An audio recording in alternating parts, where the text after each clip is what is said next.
పనులు చెప్పకపోవడం వల్లే ఇబ్బందులు వస్తున్నాయని ఏపీ సీఎం చంద్రబాబు టీడీపీ నేతలకు క్లాస్ పీకారు. టీడీపీ నేతలకు వర్క్షాప్ నిర్వహించిన చంద్రబాబు ప్రభుత్వం చేస్తున్న పనుల్ని వివరించారు. ఎన్నో ఘనతలు సాధించినా చెప్పుకోవడంలో విఫలమవుతున్నామని ఆవేదన వ్యక్తం చేశారు చంద్రబాబు.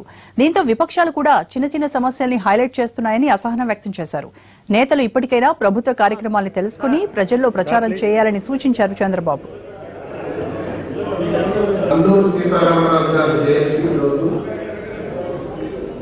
వారి చిత్రపటానికి పూలమాలలు అలంకరించవలసిందిగా అధ్యక్షులు అనుకుంటున్నారు.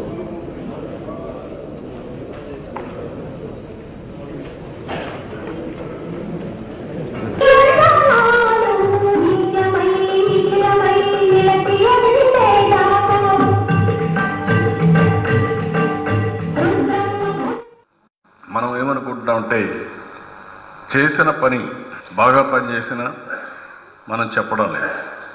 చెప్పకపోయే కొద్దికి అది మర్చిపోయి ఏ సమస్య పరిష్కారం కాదో ఆ చిన్న చిన్న సమస్యలే మేజర్ ఇష్యూస్గా మాట్లాడుతూ ఉంటారు. ఈరోజు మీరు ఒక ఇరిగేషన్లో 24 ప్రాజెక్టులు ఈ నెలలో ఈ 2-3 నెలల్లో మనం పూర్తి చేయబోతున్నాం. 1-2 కాదు, గోదావరి నీళ్లు కృష్ణాకు వచ్చాయి. ఈ సంవత్సరం 100 టీఎంసీ నీళ్లు కృష్ణా డెల్టాలో వాడే నీళ్లు శ్రీశైలంలో మనం పొదుపు చేస్తున్నాం.